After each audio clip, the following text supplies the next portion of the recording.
Some More Outdoor, Episode 9. Welcome to Some More Outdoor, where we speak with authors, entrepreneurs, and business owners about how the outdoors has affected their life and their projects. This show is to remind you of the healing properties of the outdoors. So, are you ready to learn what the nature effect can do for your life? Well, here's your host, Brett Trout.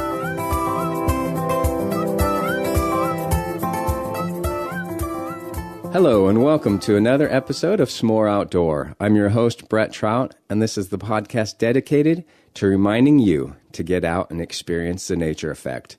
My goal is to help you reestablish your connection with nature so you can live with childlike wonder again. So thank you for joining us today. I'm so excited to be here. I've got a local person, local as in not crazy, but somebody who lives near me that I met a few months ago. And I'm so excited to welcome Denise Lanier to the show. Welcome, Denise. Thank you, Brett. I'm looking forward to being on your show. Oh, thank you so much for being here. Denise is the host and co-producer, along with ValleyPBS, of One Woman Adventure Along Nature's Path, an outdoor adventure program which will be airing in late spring 2015. California is home to world-class national parks and wilderness spaces. Denise will bring her cameras and backpack along as she explores these wild spaces in the hopes of encouraging viewers to set aside technology for a day or so, breathe deep, and rekindle their sense of adventure. So Denise, I've given a little overview about yourself, but why don't you go ahead and take it away and share with some more outdoor listeners who you are and what you love to do. Thank you very much, Brent. I grew up backpacking and hiking on the East Coast. I'm from Delaware originally. In between, I think, Girl Scouts and my family, we spent a lot of time hiking and doing some backpacking out on the Appalachian Trail and all around the East Coast back there. And I moved to California back in 1991, and I immediately fell in love. How could you not? With this area in Central California. Central California is home to world-class national parks and wilderness areas. We have Yosemite, Kings Canyon, Sequoia, Pinnacles. We also have Big Sur. All around us are these amazing areas that people from all around the world travel here to experience our backyard. And so what I want to do with One Woman Adventure Along Nature's Path is encourage people, moms, dads, aunts, uncles, grandparents, and everyone in between, and take a few moments, maybe a day or two, or maybe just a morning, out of their regular routine and head on up out into the wilderness and just go for a walk in the woods to find your pulse again, to breathe deep, and just listen to yourself. We don't have much opportunity, or don't have many opportunities to do that, to just tune out everything, hear the crunch of the gravel under our boots, feel our pulses, breathe deep, and just smell the trees, and just really listen to that voice inside us and all around us. Just listening to you say that, find your pulse. You know, we're both in our homes right now doing the show, and it's like, I'm so excited just to get out there, and it's so fun talking to people and talking to you about outdoor adventure and just doing stuff outdoors, because that's what we love to do. And you brought up a few different things that personally, for me, from being from California, that I didn't know about, like the world-class national parks. You know, we met in the previous endeavor that I was in, and I had also met another lady in there that was talking about, she was a tour, I forget what you call them, but like a tour person, and she had told me that Fresno was one of the only cities in the country that is within 90 minutes of 3 national parks.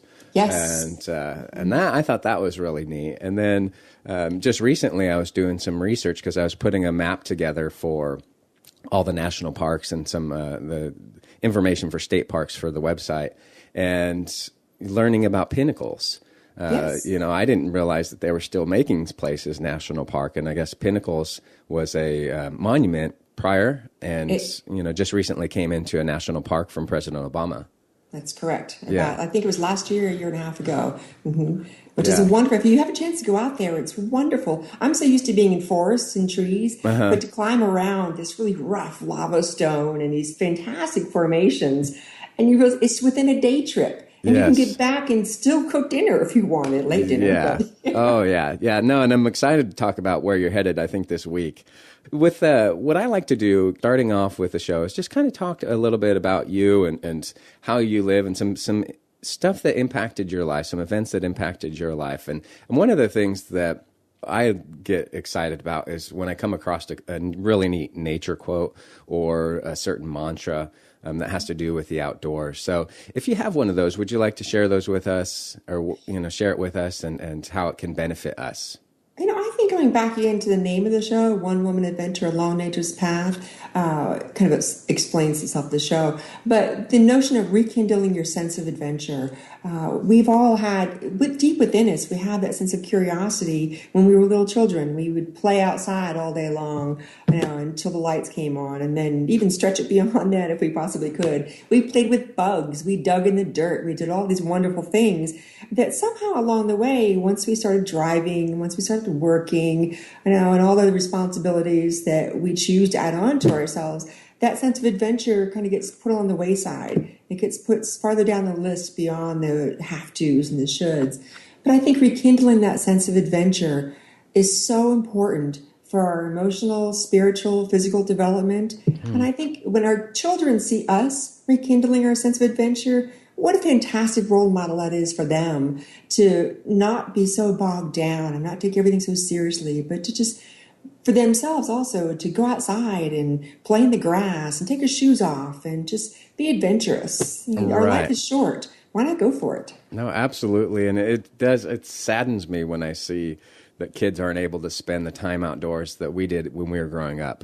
Exactly. And how much technology has changed us and how much media has actually changed us and scared us from allowing our kids to go outside till after dark and play. Rekindle your sense of adventure. So thank you for sharing that with us. You're welcome. So now, because of what S'more Outdoor is about, and helping people, really reestablishing their connection, rekindling their connection with nature and living with that childlike wonder, because I know for you and for me and other people who spend a lot of time in the outdoors, it makes us feel alive again, and it makes us feel like we did when we were kids. And so I would like to take some time and have you share a story from your childhood. I'm sure there's probably plenty that you remember, but share an experience of the outdoors that had an impact on your life, or one of the earliest memories that you had, and really dive in and tell us that story in your life. So take it away.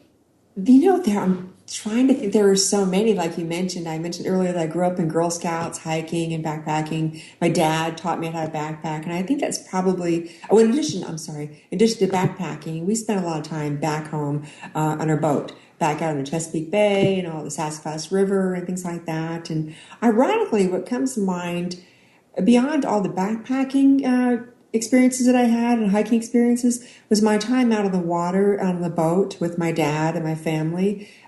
It was just something, it was a time out away from all of our schedules. My mother and father and I, when we first bought our first boat, when they first bought their first boat, we took a safety course, how to navigate, how to read charts and work the lines, things like that and stuff. But once our family got on the boat, somehow it came down to my father and I were the ones who would kind of work the lines and kind of either sail or drive, depending on what boat we had at the time, a sailboat or a powerboat. But it was somehow in your teen years, when your relationship with your parents goes completely haywire for those tumultuous years. Our time out on the boat, out on the bay with the sunshine and the water and that salty, wonderful smell as we got closer out towards the bay was just, it was kind of like base. When you're playing tag and you're running around, it's going crazy, but there's that base where if you get there, everything's good. I think in our relationship and our families and many other families as well, I know you argue, you establish boundaries, and you push boundaries and everything else, but our time on the boat was a timeout. That was when we had respect for each other. My father respected my ability to work the lines. I respected his authority on that adventure there on the boats. And I remember one time in particular, we were out on our day sailor, my brother and sister and my dad and I. And I'm going to start to cry thinking about this memory. I'm sorry. I was not planning on this one. But in any case, we were out in Chesapeake Bay, just wonderful morning, sailing around. And all of a sudden, as happens, out on the water, wicked storms whip up in the middle of, with no notice whatsoever. At least we didn't have any notice. And it was really horrible. Our small little craft was being whipped all around. And so my father sent my younger brother and sister below deck. And so we donned our rain gear, and he was working fast and furious trying to get the sheets down, and I'm holding on to the tiller with my feet on the other side of the boat, 'cause it was a small craft, using everything I had to keep the boat upright while he's working all around. And I think it was the one time in my life I actually saw fear in my father's eyes. And this is a guy who was in the military, led our family Right. beautifully well. But then he saw it. I saw that flash for a second, but he got it back. He gave the commands. I loved him and respected him enough to follow the commands. And then we got the ship back into control, the boat back under control, and we were able to make it back into port okay. And I never forget that moment of feeling that sometimes things go completely haywire, but if you take a deep breath, you remember what you know, you make a decision, you act on it quickly, you course correct if need be. Those lessons that I learned in that half hour or hour long that horrible event happened have stayed with me for the rest of my life. There are some things that are out of your control. We couldn't control the weather, but things go sideways, you make a decision, and we have much more power in ourselves than we think we do. We're not always at the mercy of everything. We're able to make some decisions and come out of things much stronger. I came out of that experience with a newfound understanding, I think, of my dad at that moment, that he was my dad, but he's also human. The love that he had for us was evident in that brief moment of fear in his eyes, but he got it back, and he taught me how to be a leader, I think, at that moment.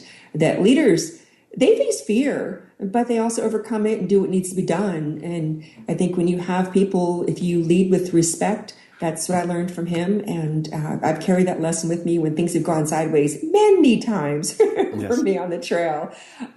Those lessons that he taught me out there on the water. And I still hold the water precious, which is kind of ironic since I spend most of my time at the mountains. But, yeah, but that notion of, there are beautiful places, but don't take it for granted. You're still at the mercy of the elements, but you are much stronger than you think you are.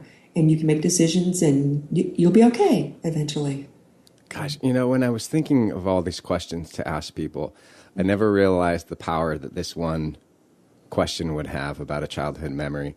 And I was fighting tears as you were talking. you gave so much great information, and information for our listeners to really bring into their life. But one thing that I want to kind of jump back on, focus on is that you mentioned like our teenage years. Mm-hmm. Our little rebellious. We kind of get our license. We want to do our own thing. We feel like we know everything. We're immortal. And we lose. A lot of people lose the respect for their parents during that time. Not really. I guess I wouldn't say lose respect, but we're a little bit more rebellious, like you said. But those trips, and I remember we used to go, 3 times a year, go water skiing on either Lake Powell, Lake Shasta, or Lake Mead. We had, throughout the year. Mm-hmm. And no matter what happened throughout the year, it was those trips were the times that just the outdoors brought our family together. And I think that's one of the great things about the outdoors when it comes to families. Again, we're so busy now shuttling our kids back and forth to soccer practice, to dance practice, and we overschedule our kids. And I think what our kids really, really want, even though they may not admit it at first, is just a simple walk in the woods or just time with us. The dance schedule will be there. The soccer practice, that'll keep going. But just take some time out to really listen to our kids and have our kids listen to us out there where you're walking the same trail, your feet are on there doing the same endeavor together. But I think hiking with families and the teens is just so important. Oh, yeah. Yeah, and one of my good friends in town, he was struggling with his stepdaughter, as she was growing up. And I remember this year they ended up going camping for the first time together. He took her out to go camping, and within a couple weeks, hey, when we going camping again? And it was like all the struggles that he had while she was going through high school, and now that she's a senior, he took her camping, and she just loved it, and they connected on a completely different level. And it's amazing what it can do. Because you're both going through the same experience together. It's not like the parent coaching the child in whatever sport they're in, or it's an equalizing force out there. Now, the parent may have some more knowledge when it comes to, reading maps, things like that, but you both have to get up that mountain together. So you develop respect for each other, I think. Absolutely. Absolutely. Okay, cool. So thanks so much for sharing that story. The next one that I'd like to jump into is it's a time when you went out, and like I said, I'm sure as an outdoor person, for me, there's plenty of places, but and you as well. But I want you to share kind of a story of when you visited the most beautiful place that you had ever been to, and share with us the experience and the effect nature had during that time.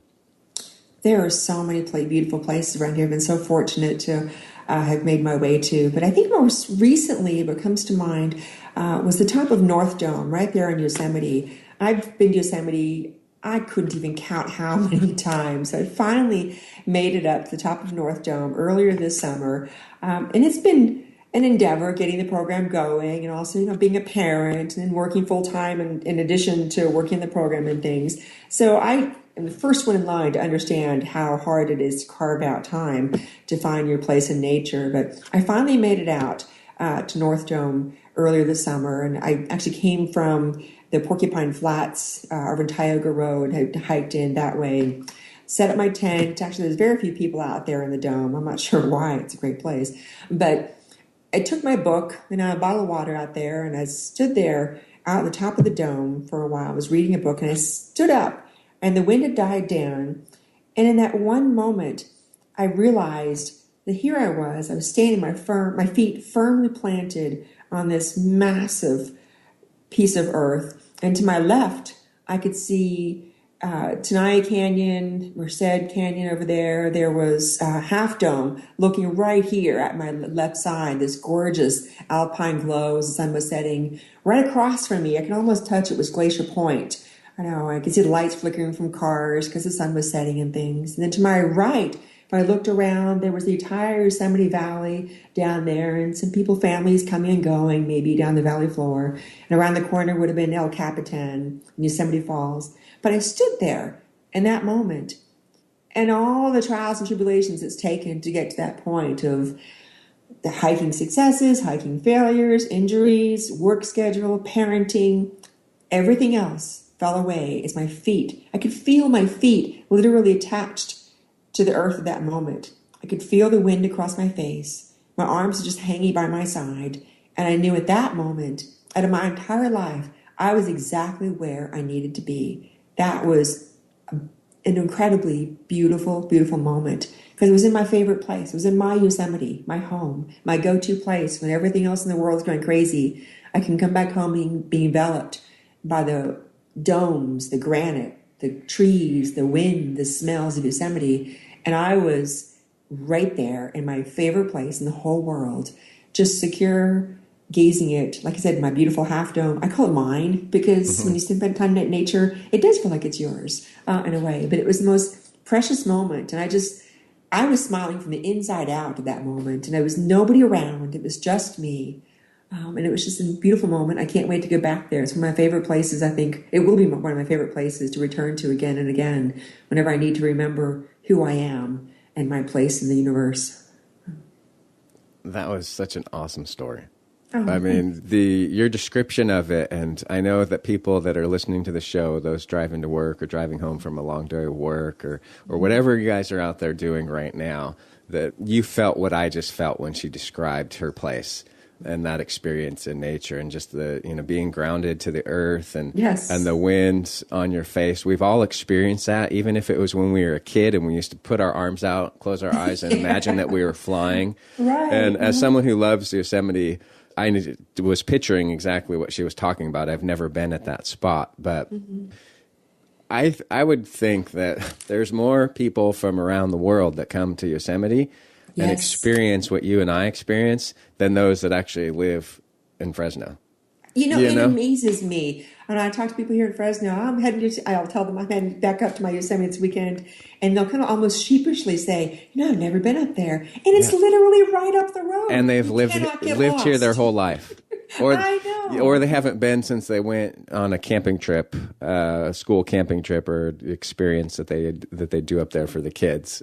Since then it's like, you guys, I moved over here to go up there, you know? Right. And You can go to Yosemite for a morning trip. And last Sunday, I went up there. I went for a hike in Yosemite Valley and was home by late afternoon. So there's no yes, reason not to. definitely. So, well, thank you so much for sharing that. That was a really powerful visual and I know that a lot of people got that visual experience that you just told us. So thank you again for that.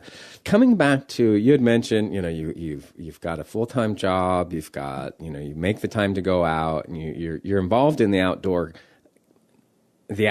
and you've brought it into your life. Now let's jump into what I call the nature effect, and it's basically how nature can have an impact on you and how it affects you, because you and I both know how it affects us. But there's a lot of people out there that don't, like we just said, that they don't get up to Yosemite even though they live right here, or people around the world that just, they don't have the time to get out and experience how that can affect their lives. How does the nature effect have an impact in your work and in your life today? It affects me so many ways. Gosh, how to start? I think one of the ways, our daily lives are so scheduled. We go from point A to point B to point C, and we very rarely ever diverge from that. We live within maybe a 15-mile radius between our work, our kids' schools, the grocery store, things like that, or maybe a little bit farther, but it's nonetheless a prescribed radius. And so our thinking, if we stay down here within our workaday world, our thinking gets locked into very linear fashion. But when you go out into nature, and research has proven this, they've done some research on individuals testing the creativity before they went out on trails, and about 3 days into their trek, and measures of their creativity, I know mine does, just expands. Now you're thinking, because you're in a much more organic environment, things are more fluid, they're changing. You may have walked this trail several times, but the weather's going to change. Physically, you're a little bit different. So when you're out there in nature, your thinking becomes much more fluid. You're much more open to ideas. Your creativity blossoms when you're out there. If you're walking by yourself for any length of time, then these thoughts start bubbling up. It's just you out there. There's no one else to distract you. So conversations that you've wanted to have with people start bubbling up. Truths that you've been trying to ignore for a long time start bubbling up.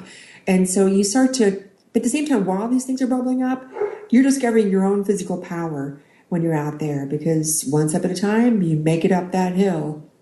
And that's another benefit that for me, I just have come to adore. There are things that I'm in control of and things that I'm not in control of in my regular life. I can't control traffic, but I can control how I react to it. Things as an example.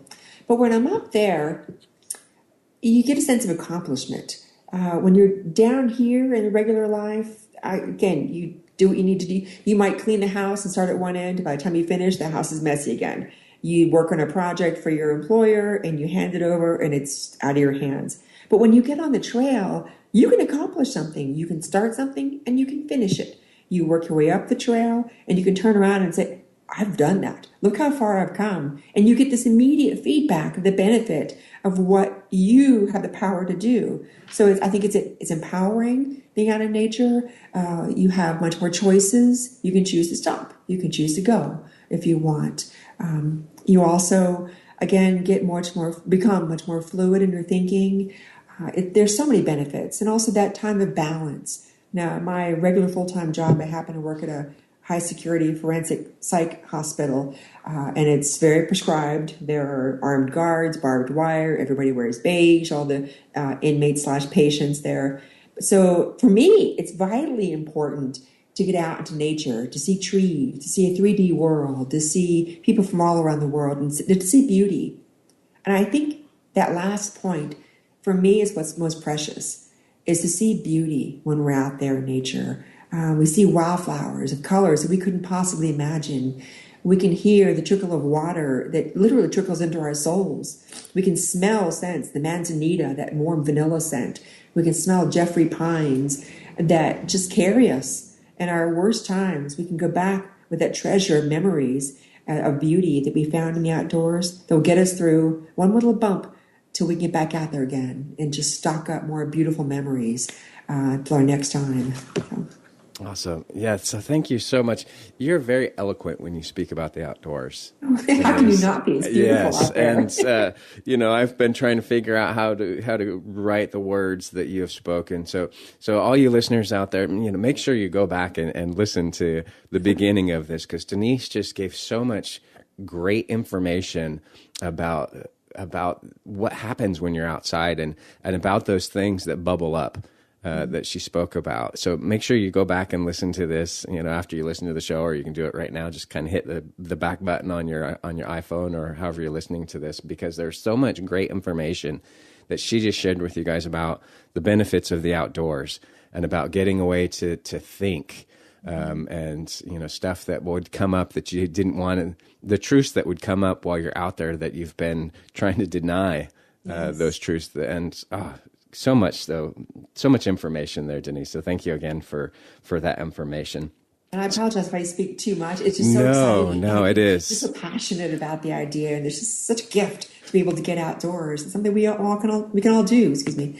But, yes. Well, and when I originally was reaching out to people for the show, I was planning on, because typically people are driving a half an hour to work and from work.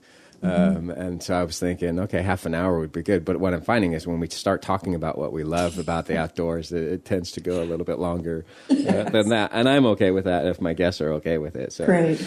So let's jump right into the next one, which is about inspiration. So your one idea that was inspired from the outdoors. So, and we talked a little bit about this before the show. One woman adventure along nature's path was what you're going to talk about. So why don't you go ahead and share with how that came about, and why you have such a passion to start that and grow your fan base on Facebook, and just what you're doing with it. Well, thank you. I think, as I mentioned before, I grew up hiking with Girl Scouts and church and family and things. And so I'd always hiked with people, or I backpacked, with friends, with my family, with various friends out here in California and such. So I felt very confident about the basic skills of backpacking and hiking. About 2 years ago, I decided, after a health scare, there was kind of that bucket list reality that, life isn't a given. We have to go out there and start making, the things that we want happen out there. So I decided to go on my first solo backpacking trip. And so I decided my first trip should be, for safety reasons, a well-known trail. So I went just a weekend, Memorial Day weekend, I guess it was 2 years ago now, from Glacier Point in Yosemite out to Little Yosemite Valley, which is a backpackers camp above Nevada Falls out there. And it was a well-traveled trail. So if anything happened, I knew there would be other people on the trail. But I was going to do it by myself. And the plan was for me to spend 2 nights out there at Little Yosemite Valley. So I started backpacking, and along the way, I brought this little tiny Kodak camera, a video camera that I think my mother actually gave to my daughter a while back. So I wanted to videotape clips for my daughter and for my nephews to show them what backpacking was like. So as I'm walking, it started to snow, and Memorial Day weekend nonetheless. So I bundled up in everything that I had, but I was still happy as a lark. So I'm videotaping clips here and there of my journey out there. And when I got there to Little Yosemite Valley, the backpackers camp, there was a group of people. Now, mind you, everybody's bundled up because it's snowing and it's freezing cold. So it's hard to tell male, female, what nationality, but there was a fire. I wanted to be near the fire. There were people near the fire, but I didn't care. So I just introduced myself to everybody around. And it happened to be a group of 14 men from Afghanistan who had literally just come over here. Didn't speak very much English, but I wanted to be near a fire. So we spent the entire evening, well until, 2 a.m. probably, sipping Lipton tea, and just sharing stories through broken English around the fire. Fantastic night, watching the snow fall all around us. And then it was just too cold. So I spent my night in the snow in the tent, which was great. I managed it okay. And then came back. But I happened to post some clips on little things I had taken along the way on Facebook 2 years ago. And I used to work for Valley Public Television as a backstory there a long time ago. And I was still friends with my previous, the leadership of the station. And they happened to see the clips I had posted of this little mini excursion, my first solo trip.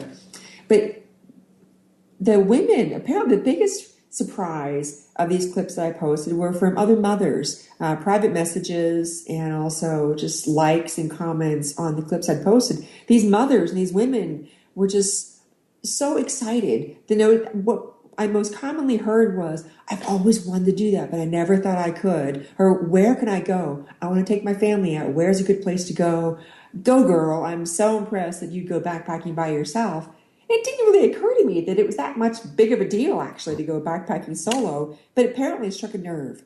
There were so many women out there who've been wanting so much to go backpacking, but for some bizarre reason, there's this notion that it's not safe for women to go backpacking. If it's safe for a guy to go backpacking, you have 2 feet, 2 hands, a head, and a backpack. Why wouldn't it be safe for a woman to go backpacking out there? I mean, there are some obvious, dangers that come to mind initially, I think, but actually, when you're out there on the trail, I have yet to have a really bad experience or be frightened, because people on the trail are they're on the same trail with you. Mm-hmm. Everybody is kind and supportive. So from that idea, seeing this overwhelming response of women in particular to these little impromptu clips that I had filmed, we came together with the leadership of ValleyPBS now and decided to create a 10-episode program, One Woman Adventure Along Nature's Path, showing people how to backpack and how to hike safely. I mentioned before that we're surrounded by world-class wilderness areas and national parks. What better area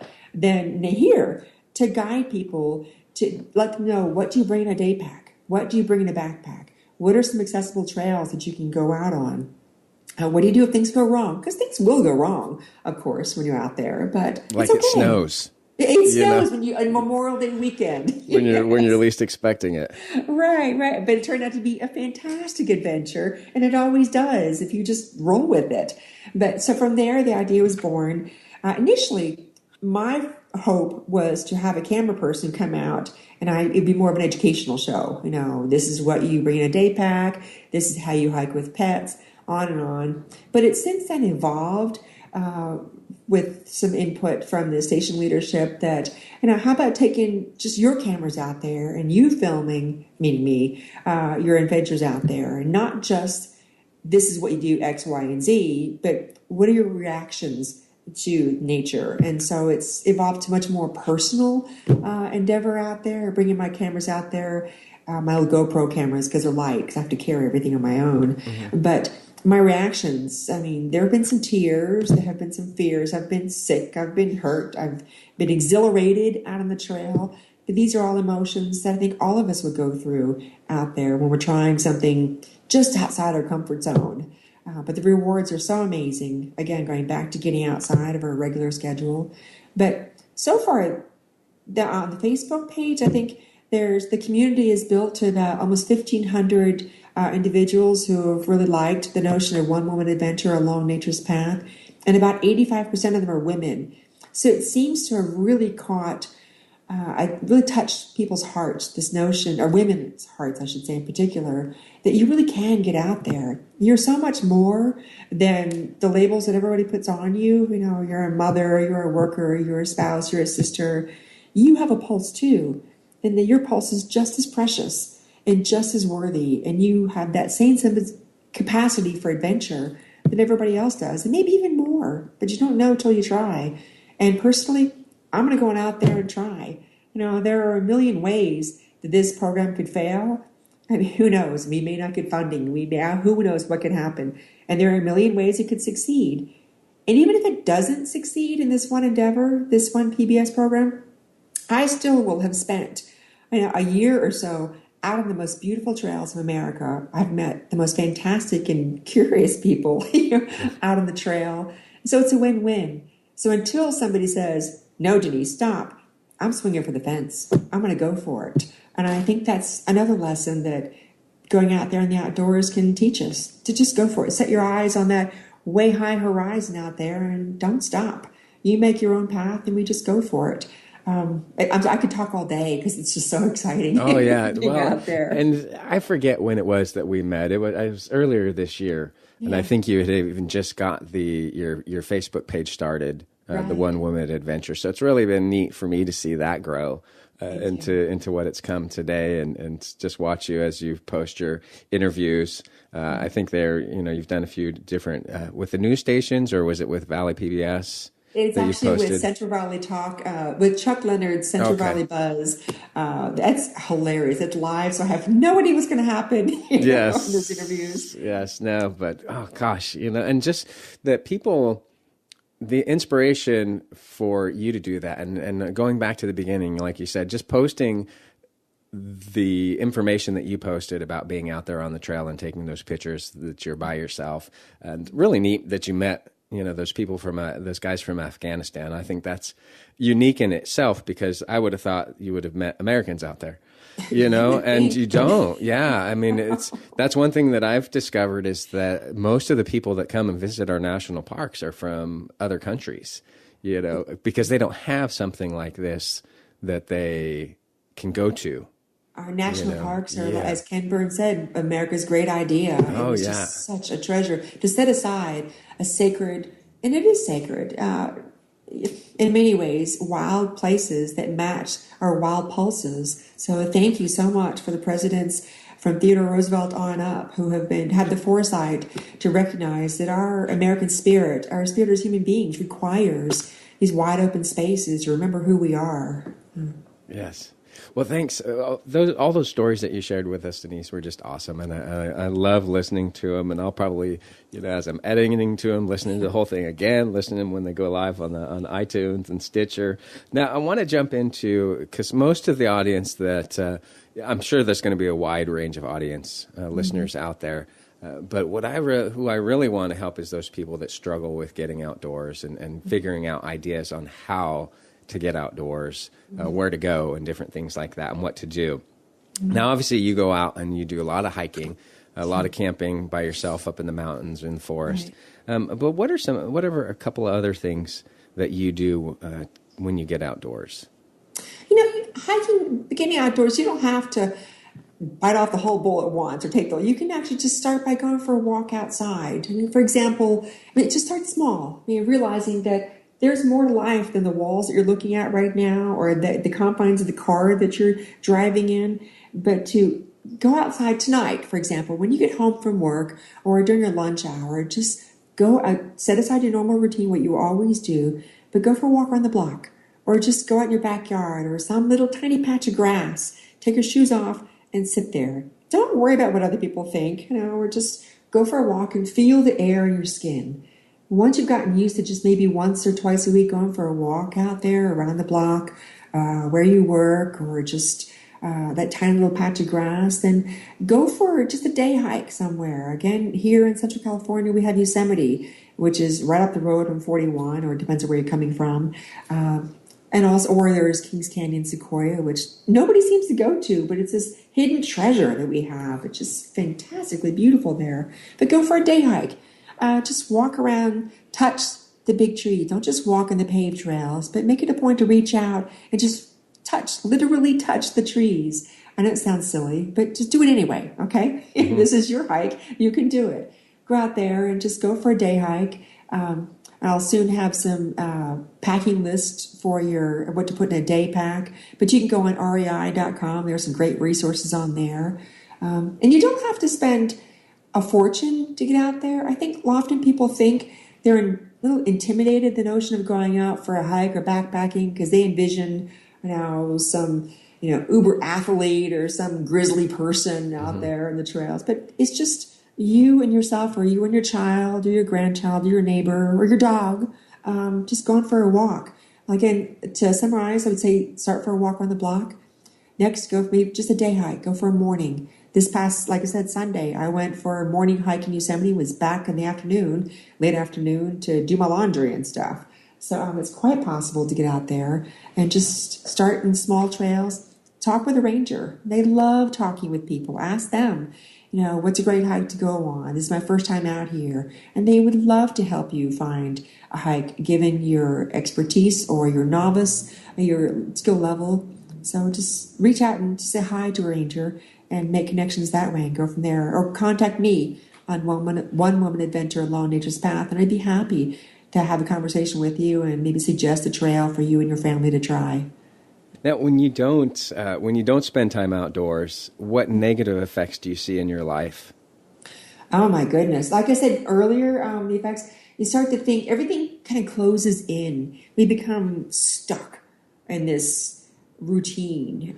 Things become, at least for me, a little bit darker.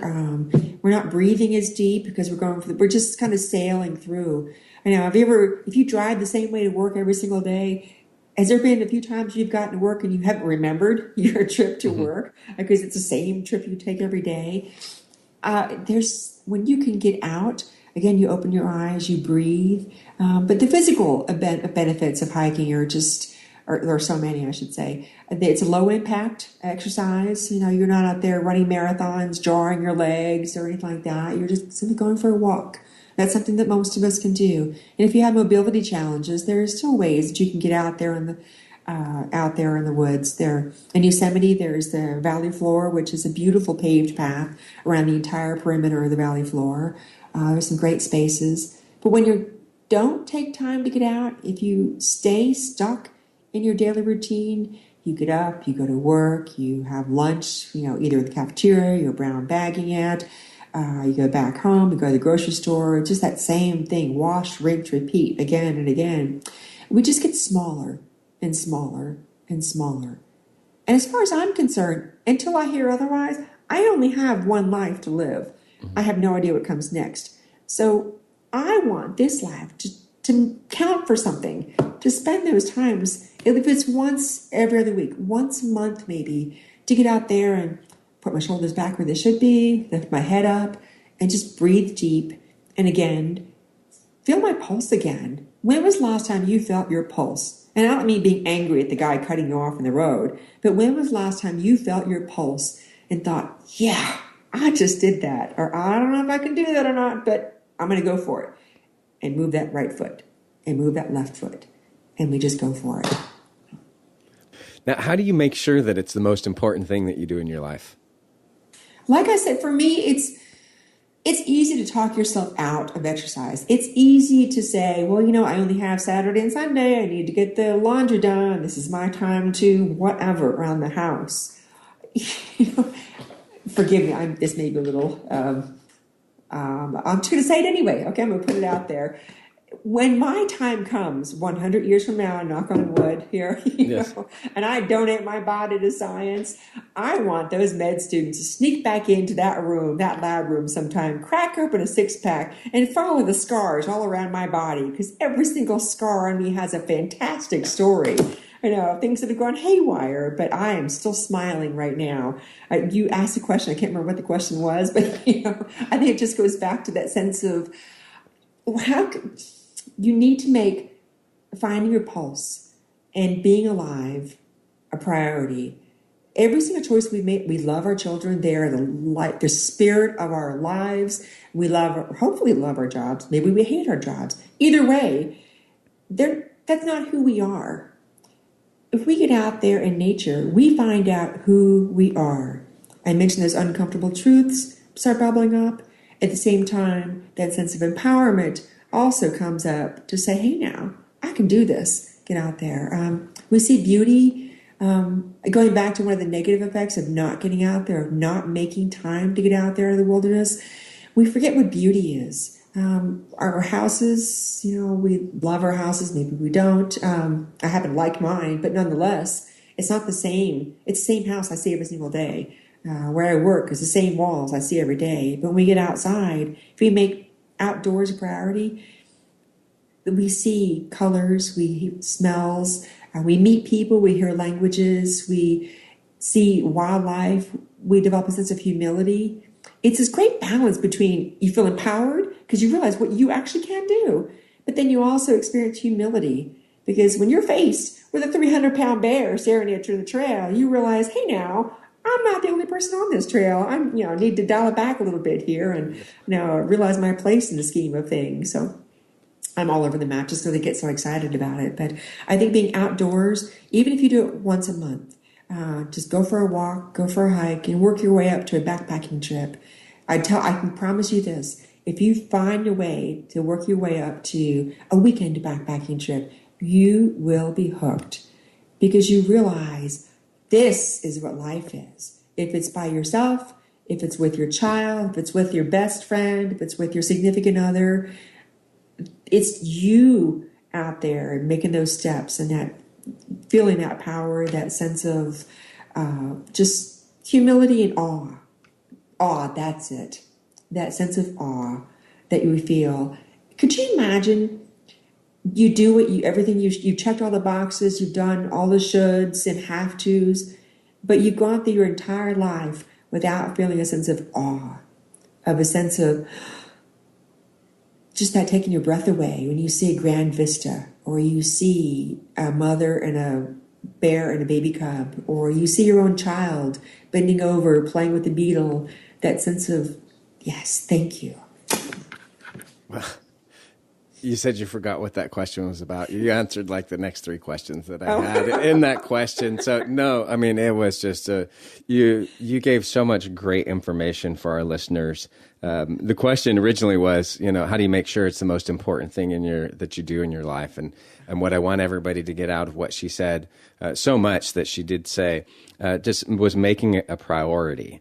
And, yes. And that jumps in a couple of the questions on here. The next question was about your favorite place, which you kind of shared that experience with us.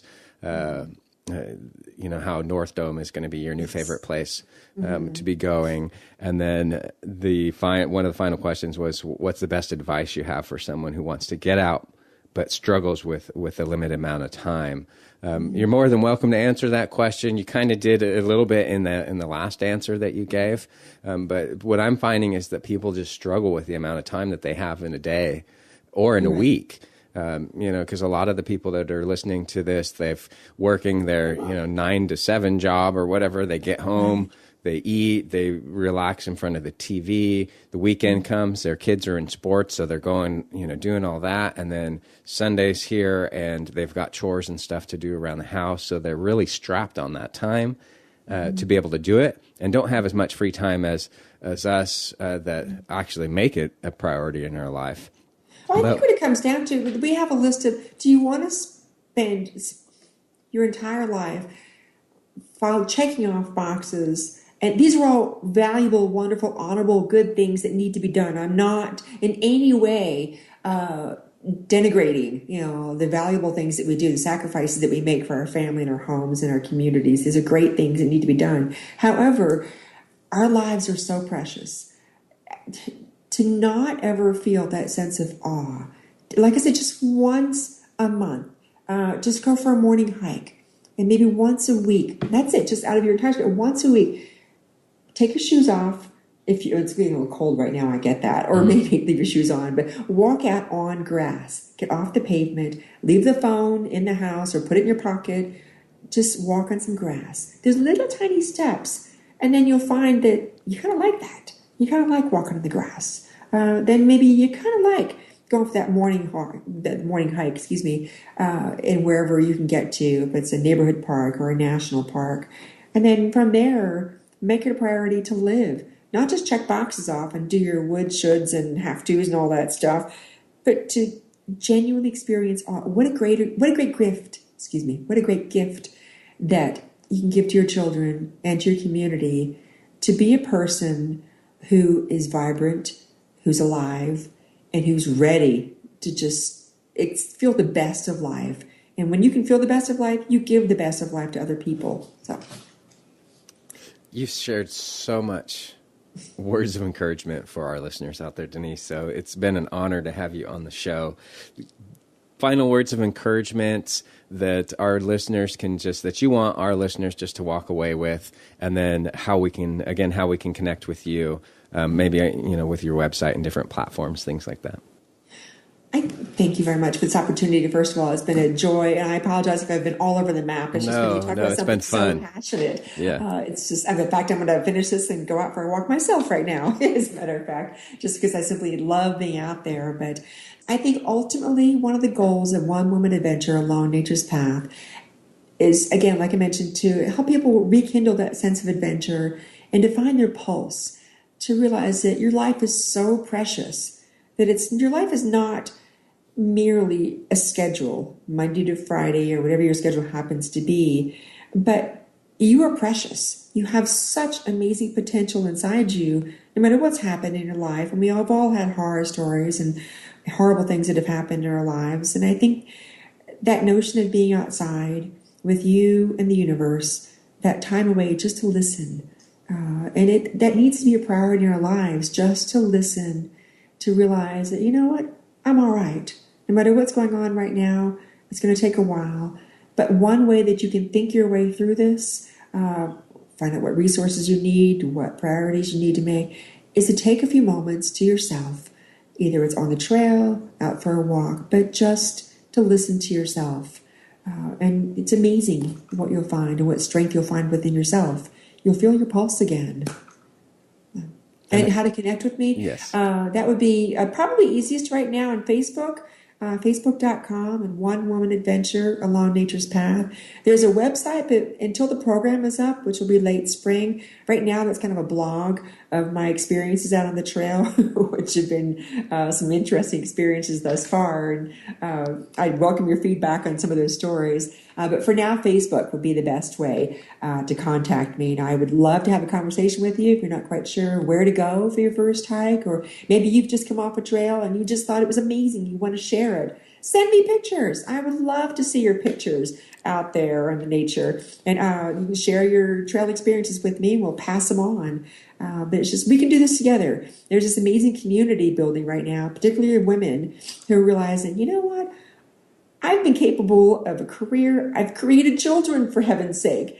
Why not remember who I am and just get on out there? And I think it's really just been a blessing in disguise, this journey of creating this program, of helping so many women just get out there and, like I said, rekindle their sense of adventure. Well, it's been such a blessing to have you here today, Denise, and I appreciate you coming on the show and sharing your passion for the outdoors and inspiring all those people out there to get outdoors and reconnect, rekindle, as you say, rekindle your sense of adventure, live with that childlike wonder. So thank you again for sharing your time on this episode of S'more Outdoor. It's been a pleasure, Brett. Thank you very much. That's it for today's episode of S'more Outdoor. I'm just so excited to be here with you again today to share the stories and outdoor experiences from people like Denise. A few things before I go. You can head on over to s'moreoutdoor.com to see the recap of Denise's show on her show notes page, along with ways that you can connect with her. Just type Denise in the search bar. That's Denise. If you enjoyed this episode as much as I did, we would love it if you would leave a comment on her page where Denise and I will respond. To stay updated with new episodes, make sure you subscribe to the podcast by either clicking subscribe in iTunes, the subscribe button on Denise's show notes page, or from the app on your phone. If you'd leave a comment and a rating for the show on iTunes, that would be awesome. This helps to get the show noticed so others like you and I can learn about how the nature effect can have an impact in their life and become inspired by these stories. Also, like us on Facebook at facebook.com/s'moreoutdoor and follow us on Twitter. The username is @BATrout. That's BATRAUDT. And make sure you sign up at S'more Outdoor. That way you won't miss out on any exclusive content I send out. I hope Denise's story has inspired you to reconnect with nature and start living with childlike wonder again. Thank you for tuning in to the show that's changing lives around the world. Until next time, I challenge you to do something this week to get S'more Outdoor.